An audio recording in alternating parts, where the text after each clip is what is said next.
For the blind and physically challenged.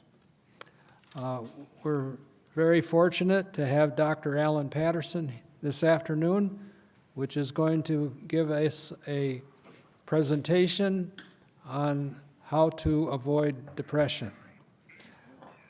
At this time, we'll have the song service.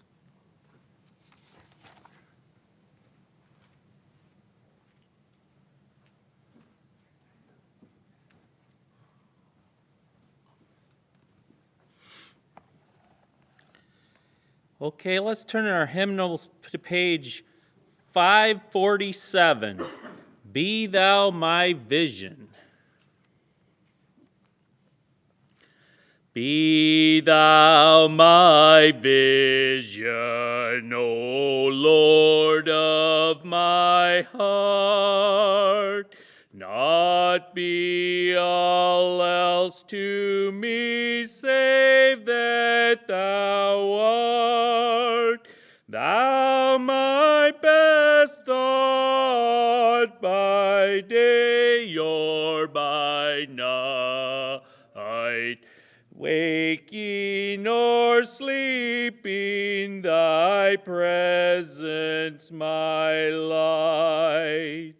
Be thou my wisdom, be thou my true word. I ever with thee, thou with me, Lord. Thou my great Father, I thy true Son. Thou in me dwelling, and I with thee one. Riches I heed not, nor man's empty praise. Thou my inheritance now and always. Thou and thou only first in my heart. High King of heaven, my treasure thou art. High King of heaven, when victory is won, may I reach heaven's joys. O bright heaven's sun, heart of mine own heart, whatever befalls, still my vision. Let's turn in our hymnals to page 554. Oh, let me walk with thee.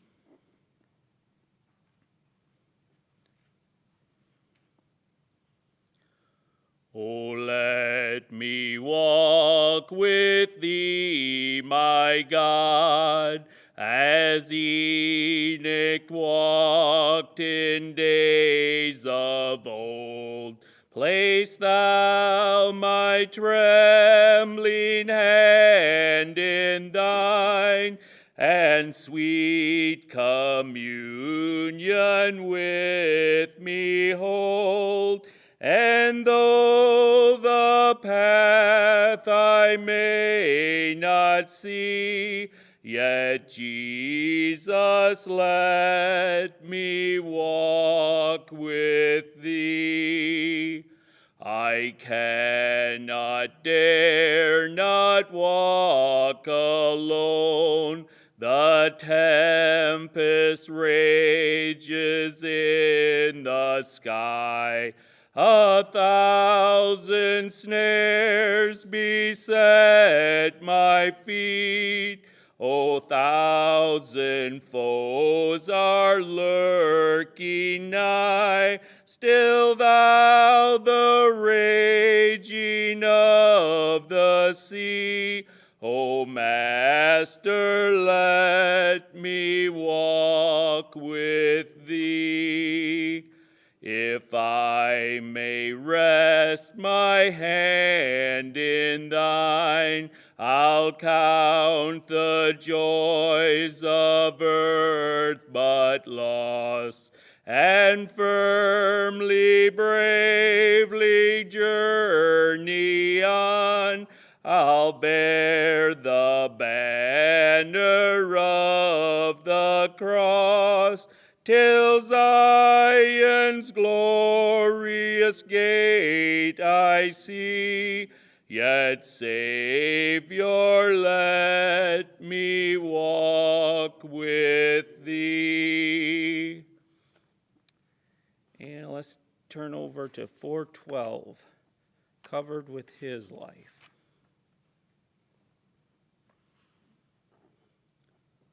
Look upon Jesus, sinless is he.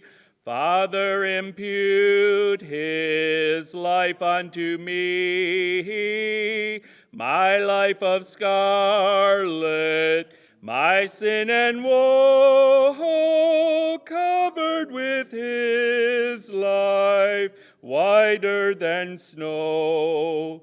Covered with his life, whiter than snow. Fullness of his life, then shall I know. My life of scarlet, my sin and woe, covered with his life, whiter than snow.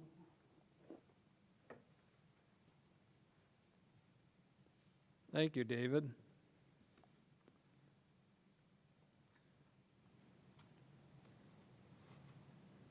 Let's pray. Our Father in heaven, we thank you again for watching over us. We thank you for the good time we're having here at this virtual camp. We thank you for the messages that we've heard, and we ask that thou give us the desire and the strength to do what we are taught. And we ask that thou just be with Dr. Patterson as he presents the subject this afternoon. Amen. David is consented to have some special music this afternoon.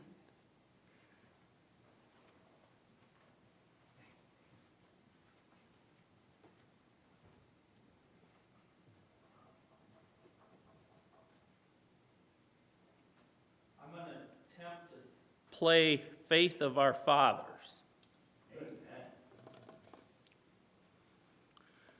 Thank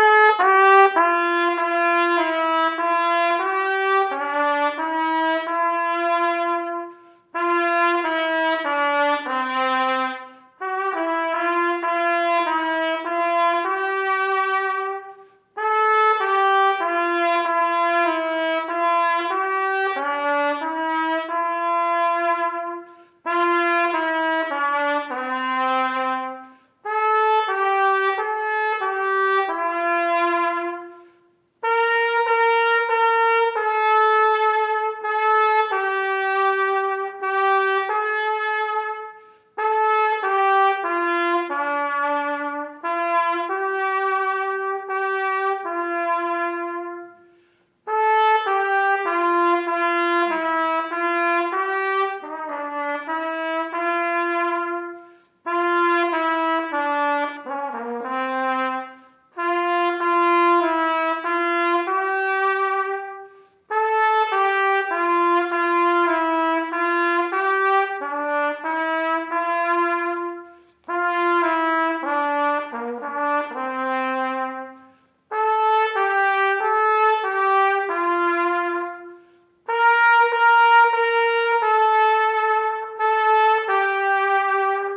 Dr. Patterson, the time is yours.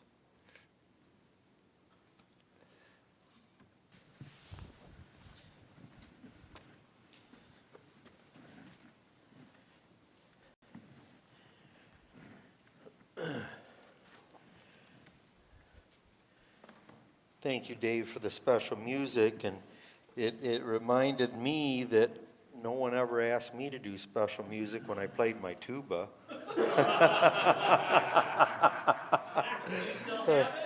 No, I don't have it. No, but yeah. Anyway, yeah, tubas usually aren't asked to do a solo very much. You know, the trombones, the clarinets, the saxophones, and trombones, and all those. But no, the tubas, they just sit in the back and go oompa oompa. Yeah. Anyway, our fourth meeting today, I think it was actually from Tuesdays I meant to mention something. I don't think it was today. But one thing I did want to share, and when we were talking about not having negative thoughts, negative speech and that, but one time I had a lady in my exam room. I happened to know her very well. I had known her since I was a child. She worked with my mom. Very pleasant lady. I always liked her as a child, you know, thought she was nice. And different adults, people her age that knew her, really thought a lot of her, really cared for her. And she was in my exam room, and she suffered from anxiety and depression. And I asked her in the exam room one day to write 10 good things about herself. And the answer that I got wasn't what was impressive to me, but her physical reaction to the question. She actually drew back from me in her chair and crossed her arms and said, "I could never do that. I could never do that." And that's because her mind was in such a state of mental unhealth. She didn't think rationally. Maybe it is in today's lecture. But anyway, I wanted to share that with you, and it's impressive, again, that when we're not thinking right, just like the first day when I talked about the birds knowing where my car is in the parking lot, it's those type of thoughts and types of thought patterns that when we are having difficulty with a good mental health, that are part of the picture and part of what we need to correct and address appropriately. So part 4 already, only one more day.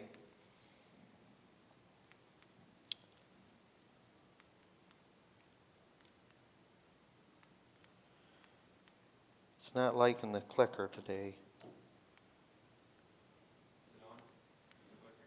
It lights up.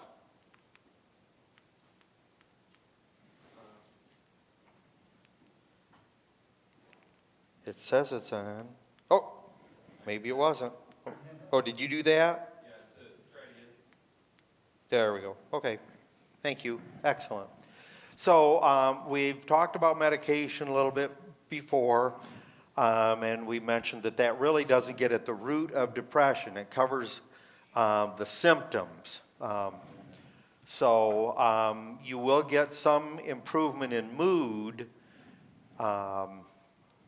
but as far as really getting at the source of the depression, it's not that effective. There will be some improvement in the frontal lobe, and remember we've talked a little bit about the frontal lobe as making good decisions, collecting information to make the right decision that we want, the healthy decision, the wise decision. Less than 20% will actually feel back to normal on medications. They may feel better, but not really back to normal. 25 to 30% say they have no improvement, and roughly 50% have bothersome side effects. So you can see with this information that not really a lot of attractiveness, so to speak, to medication. 75% state that the depression continues to impair their social, work, or family and work life. Relapse rates once medications are stopped are high, and some people can even relapse while they're on medications. Having said brought up these negative points, they still do have a place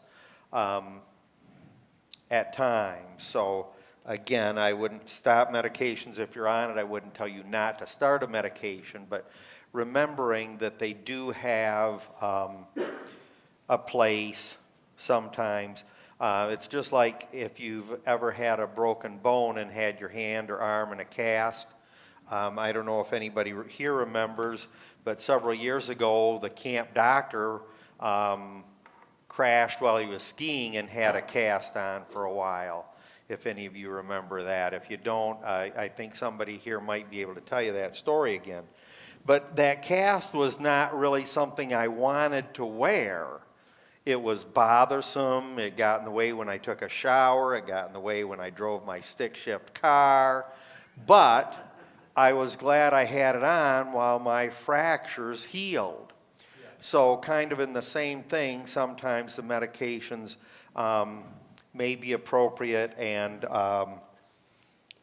be good to be on for a while at times. So recommendation really is, if possible, use them for about 6 to 12 months and then discontinue, because again, these will help get through as we're working on the causes of the depression, help our mood a little bit during that time, and then discontinue. Some of the more common medications for depression, the trade names: Prozac, Zoloft, Paxil, Celexa, Effexor, Lexapro, Wellbutrin's another one. These are some of the common ones. And typically, most of these medications are a class of what we call selective serotonin reuptake inhibitors. So what they do is they slow down the metabolism of serotonin so our serotonin levels increase in our body. And remember, that's kind of our mood stabilizing hormone.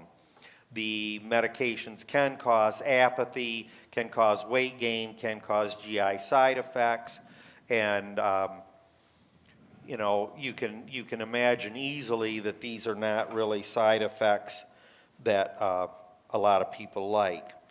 Then the next step is, as we had talked earlier, about counseling or a psychologist counseling and therapy. And traditional counseling has been shown to be no better than placebo. Any medical study that's done, they have a placebo arm of the study where they give a treatment or a therapy that has no medicinal effect, no therapeutic effect. And some people do get better on placebo, which, yeah, and it sounds kind of funny, but in a way, it shows how powerful the mind is. Because when you give the placebo to a patient, you're not telling them that this is a medication that won't do anything. You tell them this is a medication that's a treatment. So in those cases, that's where the mind actually is working as a medication, if you will, to actually give you an improvement. So, and with counseling, in fact, some patients can actually get worse with the traditional type counseling. And the traditional type counseling is typically where the counselor or therapist will go back into your younger life, your past life, and try and determine what happened there and try and work through that to address the current issues that you're trying to deal with and work through. So when I was 10 years old, I wanted a Buddy L record truck for Christmas. and my folks got me a Tonka truck instead. And because of that, I have difficulty with relationships now, 20 years later, 30 years later. I have difficulty with authority figures and stuff like that. Well, that can have an impact, but you can't focus on that. I have to realize that's something that happened in the past and say, okay, it happened, and move forward in my life. But like I say, with traditional counseling, a lot of times they go back to that issue or that event and they focus there, and so that can actually cause more problems because they keep bringing it up, keep it fresh in my mind, and don't let me put it to rest. Okay? And the other day I talked to you about cognitive behavioral therapy, or CBT. Much better type of counseling. That was basically originated in the 1980s. And they actually did a study with chronic depression. And chronic depression is at least 2 years with no improvement. And in this study, the average was 20 years with no improvement. So that's a pretty long time, right? 20 years? They used medication, Surzone, and intensive psychotherapy, the CBT. 85% showed improvement. Now, is that impressive or what? 85%, right. It's the official name of it is Cognitive Behavioral Analysis System of Psychotherapy. So it focuses on a person or personal responsibilities. So if when I come to blind camp every year, no one talks to me and nobody likes to sit with me at meals and stuff like that, is that because of how I act, how I speak? Most likely. Because the people at blind camp are not unfriendly. The people at blind camp don't look at certain people and say, I like you and I don't like you. Yeah, you have your friends, but I've been enough blind camps to see how you interact with everybody. And there aren't cliques, there aren't people that are ostracized or pushed off in a corner. So what is my responsibility to being friendly? What is my responsibility to being enjoyable to be around? So, like I say, that's the big difference in cognitive behavioral therapy. Focuses on me, the patient, and what I can do to change. If I don't take a shower all of blind camp, and we've been biking, we've been snow skiing, whatever, depending on winter or summer, and I stink, towards the end of blind camp, nobody does want to sit with me probably. I need to change. I need to take a shower so I don't stink. So, no side effects with cognitive behavioral therapy, and it's at least as effective as medications. And it actually changes the brain chemistry. How we think, how we look at what we're doing, and how we look at what we can do to improve actually changes the brain chemistry.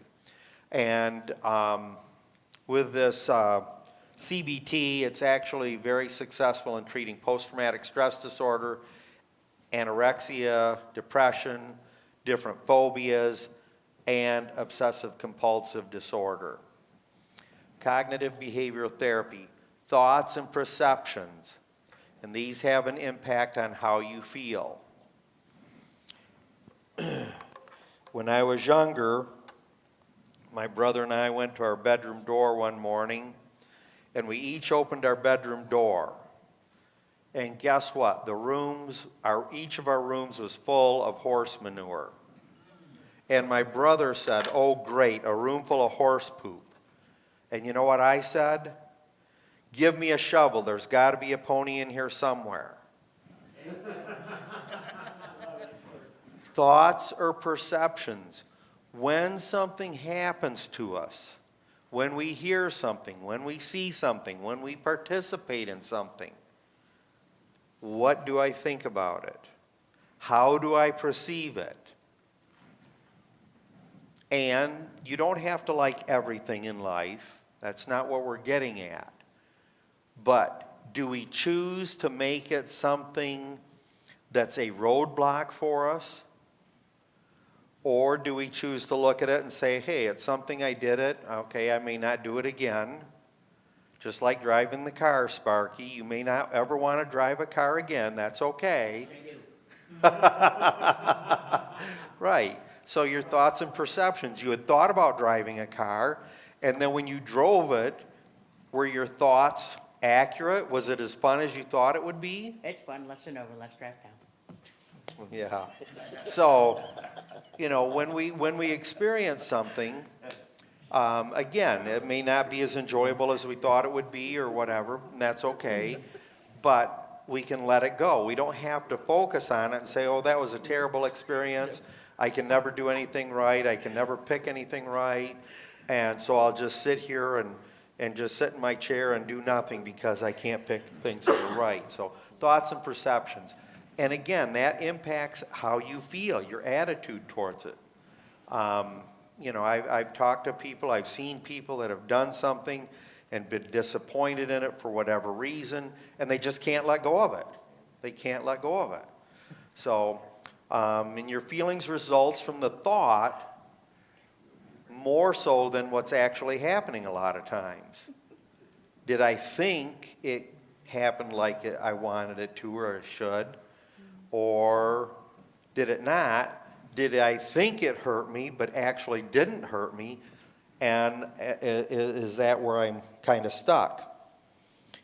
So you may have feelings of unfulfillment. You may not feel successful. You may not feel attractive or intelligent or whatever. But, you know, one thing with intelligence that I've found over the years, every now and then I might be in a lecture or something and they may ask a question and I may know the answer and nobody else does. And when I answer it, everybody afterwards will say, wow, you were so smart. How did you know the answer? And I said, well, if you notice, that was the only question I answered because I didn't know the rest of any of the other answers. So a lot of times, intelligence is a perception. And another way to look at it, another way I look at it quite often, is if you were on a trip and you were back in the Amazon jungle, no roads, no highways, nothing, you know, they travel by canoes or whatever on the rivers, and they have the little paths in the jungle. And you got back there and you were lost. And some native comes up and they've got a bone through their nose or whatever, and however they're dressed. And they can't read or write, but they know how to get you out of there. Would you think they were very smart? Sure you would. Absolutely. Yeah, when you look at them, if you gave them a test from, are you smarter than a fifth grader, they may fail. But you're right, to get out of that jungle situation and get you back to where you're comfortable and you know where you're going. So intelligence a lot of times depends on what the problem is and do you know how to fix that problem. So, yep. So you can change the way you think. Amen. So, again, I've talked to different people about something and, you know, said, hey, you know, this looks like you could do this better or I wouldn't do it that way. And sometimes people will say, oh, I'm so stupid. Well, again, it's not that you're stupid. It just depends on how you've looked at the problem and if you're aware that something else may be involved in impacting that issue and problem. So you can change your values for the positive. And negative thoughts nearly always involve gross distortion. And we're going to talk about some distortions and misconceptions in that today. Bad feelings are usually worse than the event itself. Twisted thoughts are a major source of suffering. There's what they call the ABCs of CBT. There's an activating event, there's a belief, and a consequence. So, I don't know if any of you have heard, but the weather report for tonight is snow. So the acting event is snow, activating event is snow. So what's the consequence? Is that a good or a bad thing? Depends how you look at it. It depends on how you look at it, correct. For kids that want a snow day tomorrow, it's a great thing because hopefully they have enough snow and school is called off and they get a snow day. If you have to go to work tomorrow and you don't like to drive in the snow, then it's probably a bad thing because your belief is the roads are going to be slippery, they're going to be dangerous, and you're going to slide off into the ditch or somebody's going to crash into your car and you're going to have a terrible time.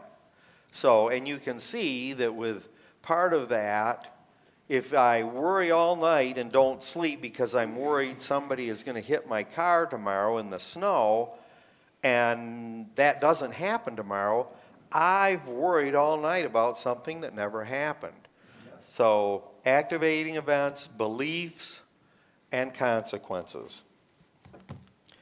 Cognitive distortion, all or nothing thinking. I was talking to my sister one day, several years ago, and we were talking on the phone, and we were talking about something, and she said, I'm always the last to know.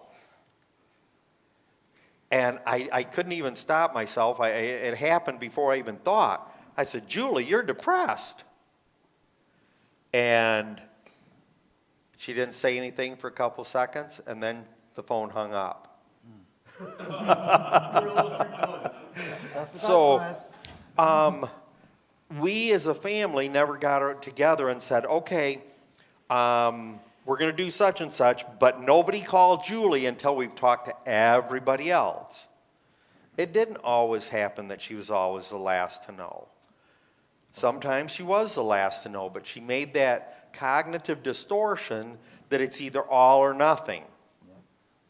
Not usually I'm the last one to know, or often I'm the last one to know, but always. We can have overgeneralization, feelings of rejection. Again, sometimes I'm preoccupied, I'm thinking about something, and I may not notice you walking down the hall or whatever. And again, this is where overgeneralization is. Oh, Dr. Patterson doesn't like me. He didn't say hi to me today. Mm-hmm. Well, I might not have even noticed you. And then our mental filter is usually better at taking negative things, but we can take positive things as well. But we'll take a negative thing, concentrate on it, and blow it out of proportion of the real events. Mm-hmm. So these are things that cognitive therapy helps us work on.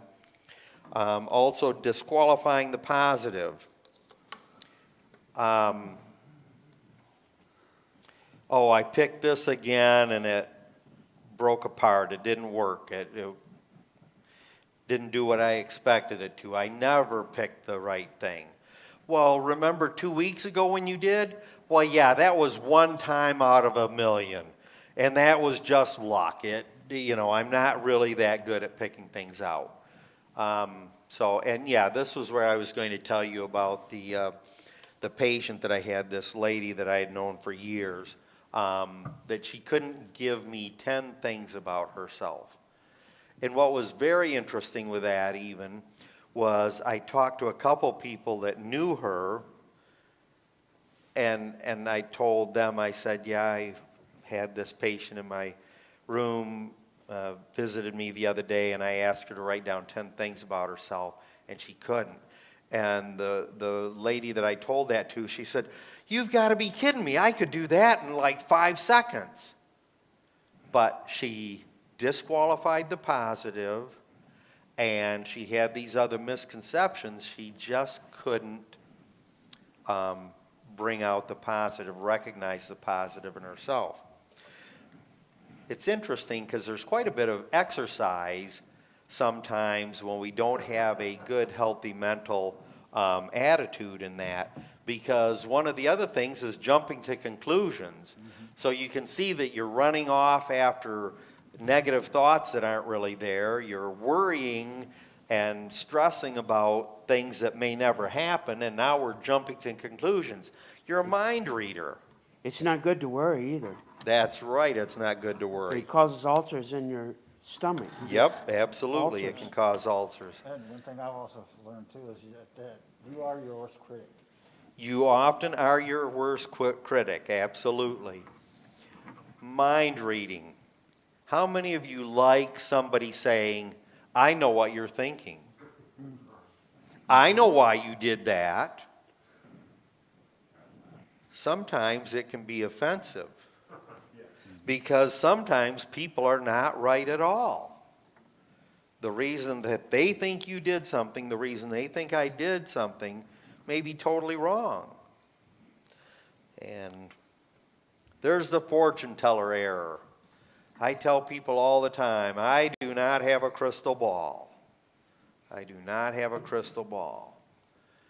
And truly, sometimes what we think is going to happen, how we plan to appreciate an event or something, a meal or whatever, can make a big difference on whether it was a pleasant or an unpleasant activity or meal. Magnification or minimization. We make things bigger than they really are. We make a mountain out of a molehill. Or we shrink something down to make it insignificant. I did that before. Emotional reasoning. I feel like a dud, therefore I am a dud. So, do I prepare myself to act in a certain way? If I don't have self-respect for myself, do you think other people are going to treat me with respect? No. Not usually. You're right, Rodney. They're going to disrespect you. They probably are. Yeah. So, and really, who is more important in this room right now? Jesus Christ, absolutely. But none of us have really a better self-worth than anyone else. Yeah. Because I'm a doctor, am I more important than you are, Warren? Jesus is more important. Right. But because I'm a doctor, that doesn't make me more important than you. That's right. Because Right. every one of us has got our own individual. Everyone is got our own correct. individual- I remember when I was a kid, I used to think that idolize like certain musicians, and I was told by my dad that they put their pants on one leg at a time like the rest of us. Your dad was very wise, Jamie, absolutely. I've heard some stories about, quotes, famous people, athletes or whatever, big names, and some of them are really jerks, Yeah, Yeah. yeah. Most- okay? What I've learned is most of them are. Yeah, well, and we could go into some discussions about why they are perhaps sometimes, but each one of us is really just as important as the other person. Amen to that. So, God is no respecter of persons. That's true. Unfortunately, some people are, but truly, if we're standing in line to get into a place, we all should have our own turn where we are in line. If I came 5 minutes behind you and said, hey, I'm a busy man, I need to go in front of you, that's too bad for me. I should have gotten there earlier then. Find out. So, and extrapolating thoughts into reality. We can talk ourselves into things. So we have to be careful that I don't have a negative thought pattern and I convince myself that it's a reality. And feeling inadequate. And that can bring on thoughts of worthlessness and that. Labeling and mislabeling. Oh, that's a famous singer, or that's a famous athlete, therefore they're more important than I am, or more important than the average person. Mislabeling. Thing is, it might be good for them, but it's not good for us, and then what we can do good, they couldn't do. Yeah, that's a very good point, Rodney. Just because David can play the trumpet, does that mean I'm worthless because I can't play the trumpet? No. No, I might be able to play the tuba better than he can play the trumpet, actually. Yeah, but you're a doctor. You can't really play the trumpet if you're a doctor, you know. Is that right? Now, Warren, I'm going to have to talk to you.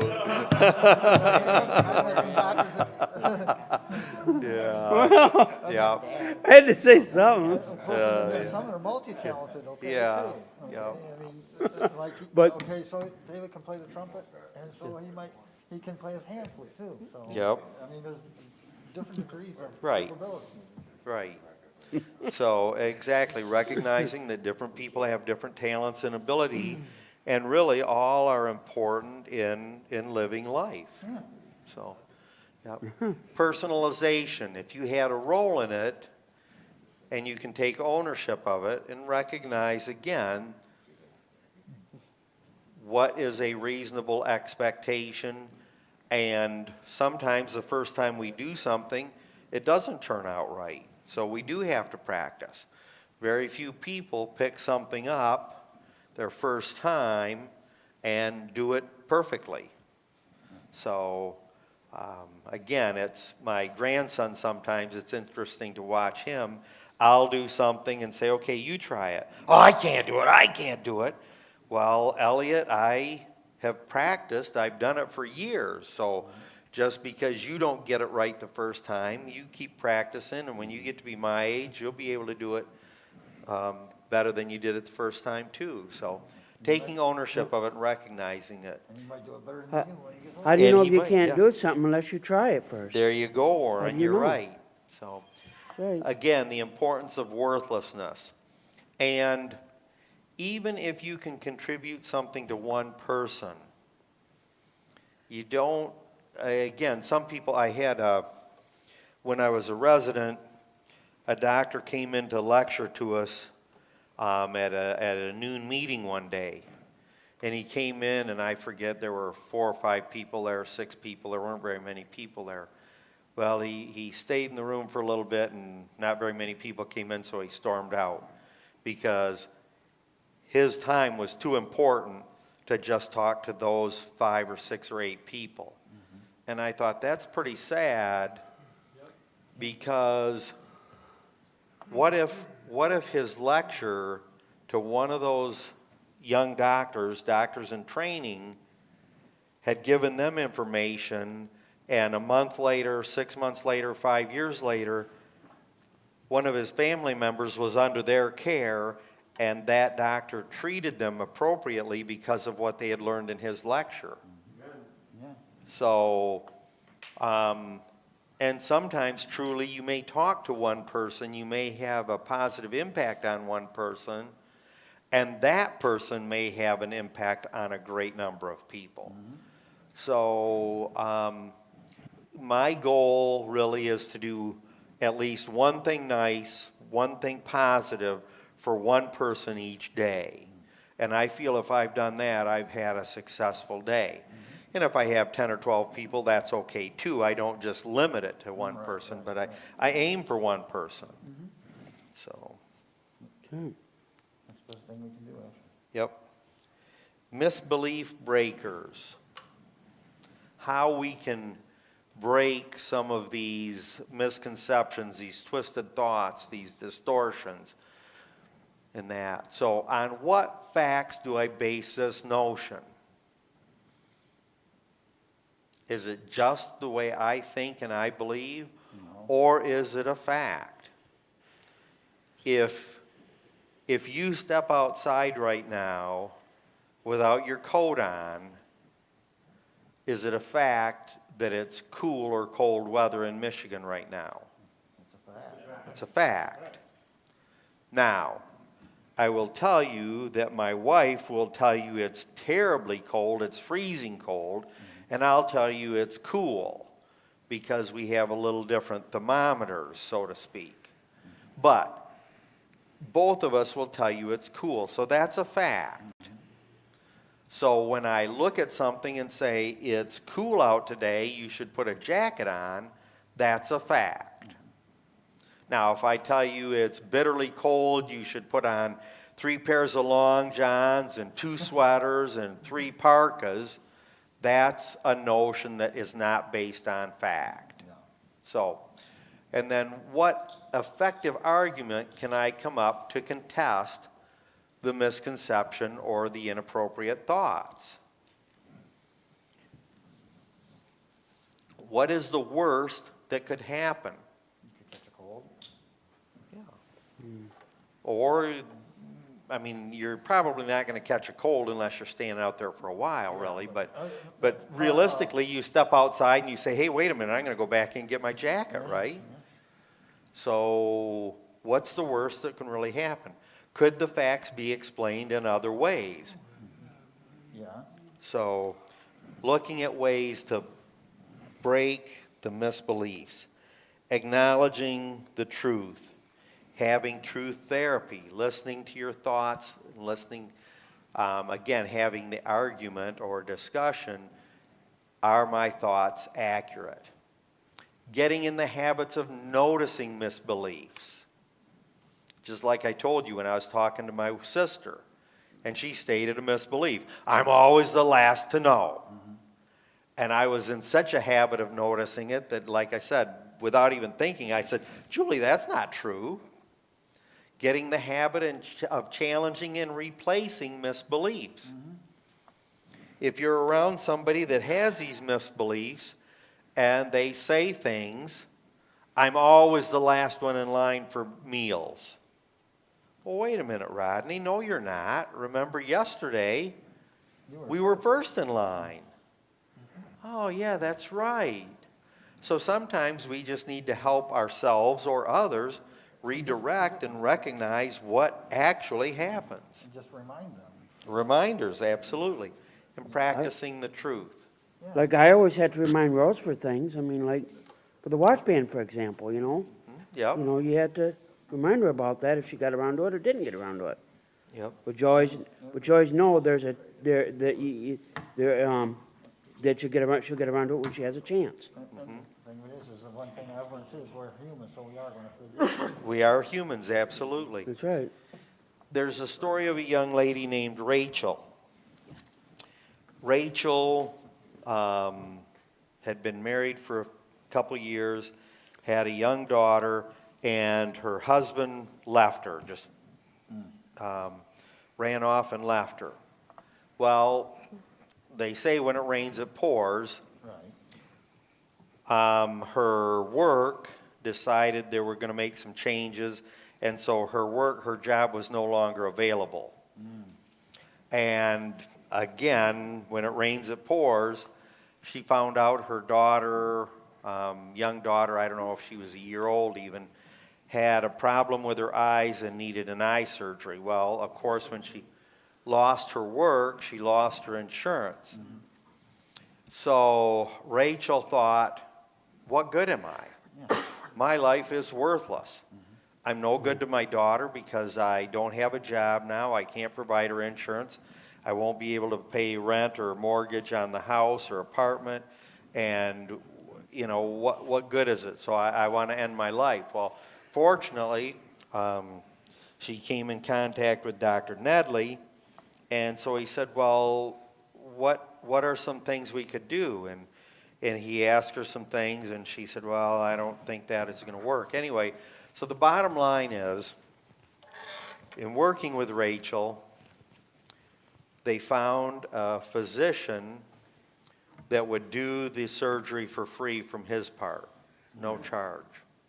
And then there are other insurances, Medicaid type things and stuff for people that don't have work. So they found a way to get her daughter's eye surgery.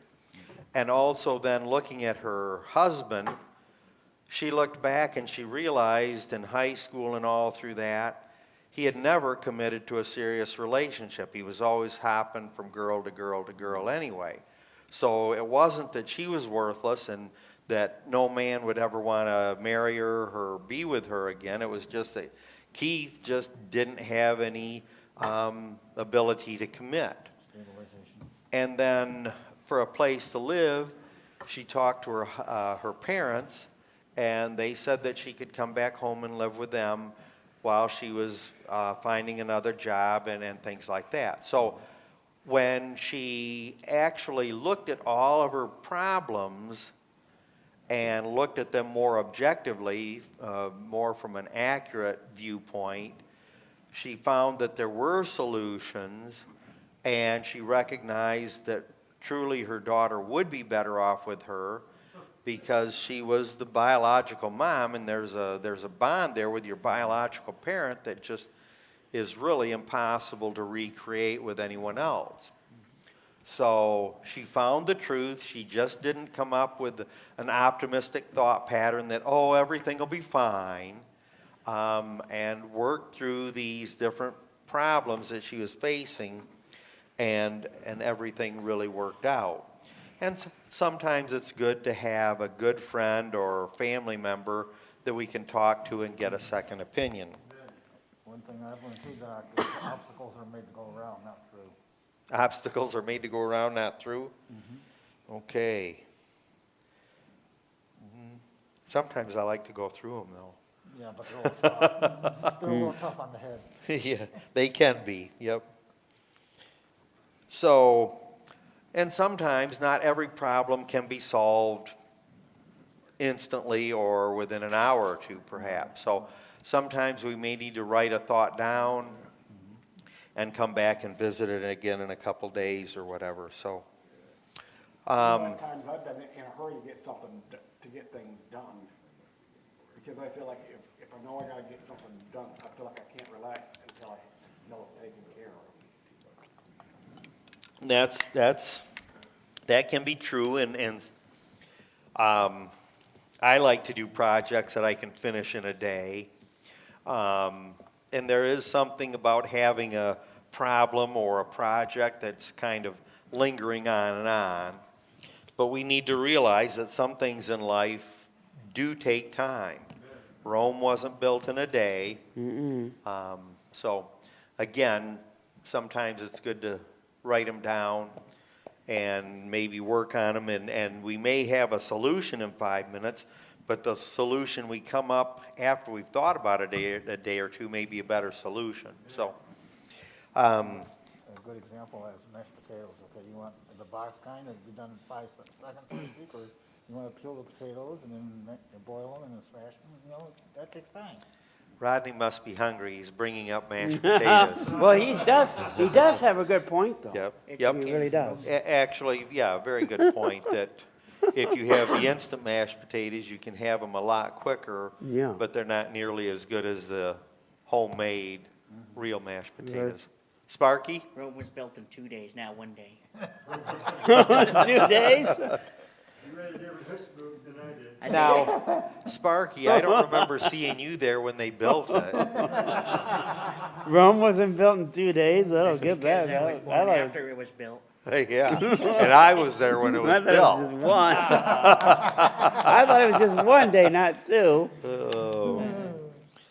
So, today's talk focused primarily on cognitive behavioral therapy, or CBT.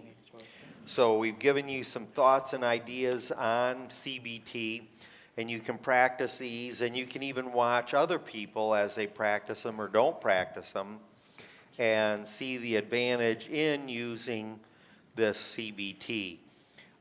Again, avoiding misconceptions, overgeneralization, twisted thinking. So that's what I have for today. I got a question for you, Dr. Patterson. Yes.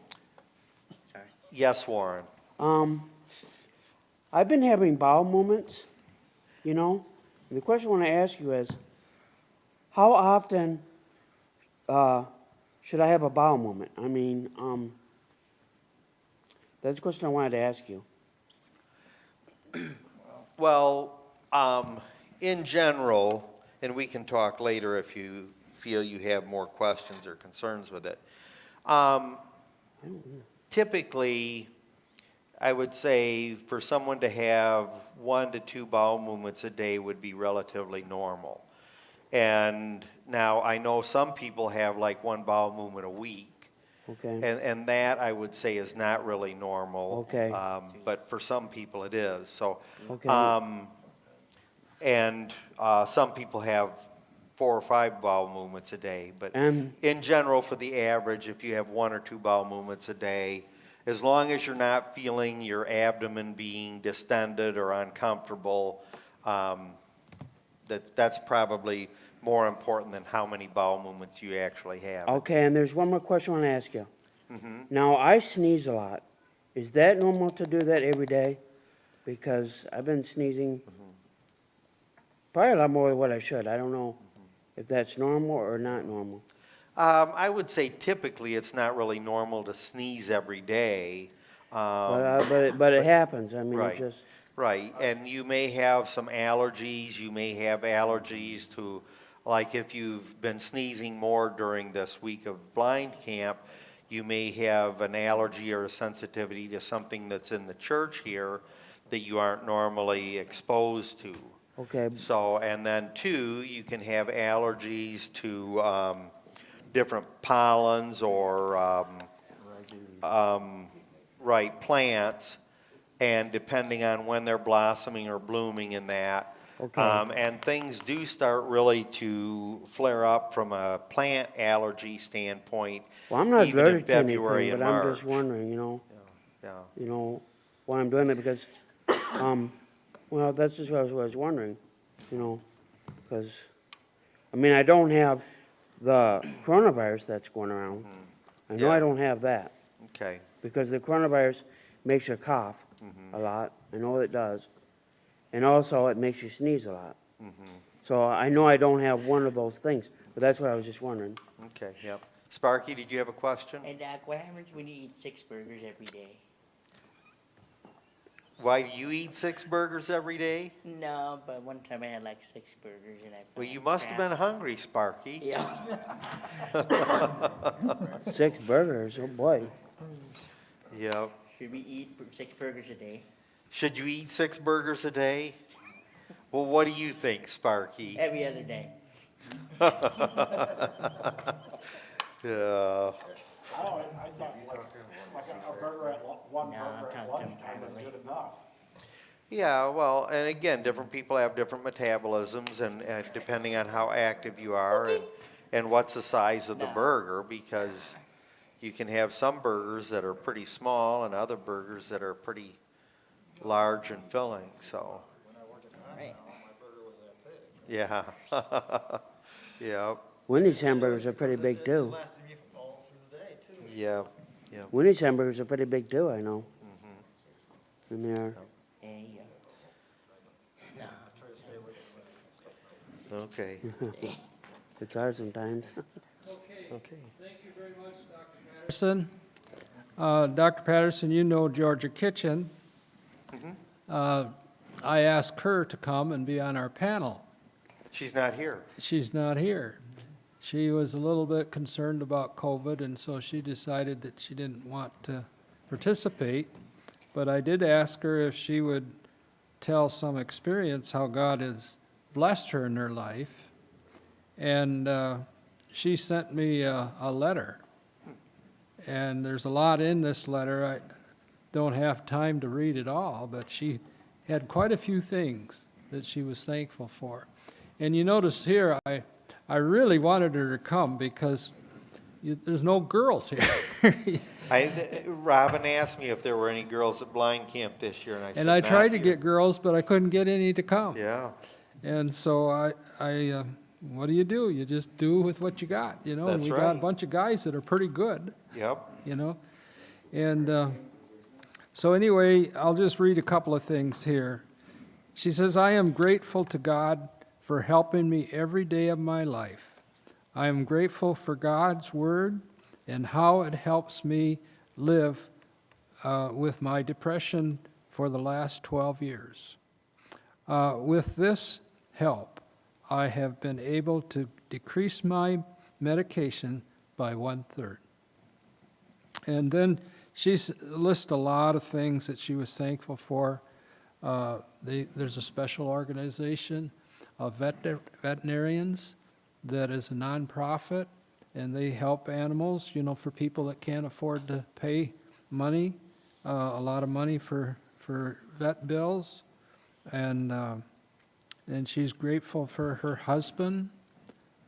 He's 87 years old now, and he's still doing good. That is really good.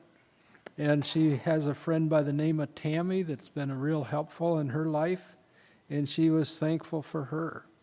She was thankful for Christian Record and Michigan Conference, and how we've had these camps for the years, and how they've been an encouragement to her.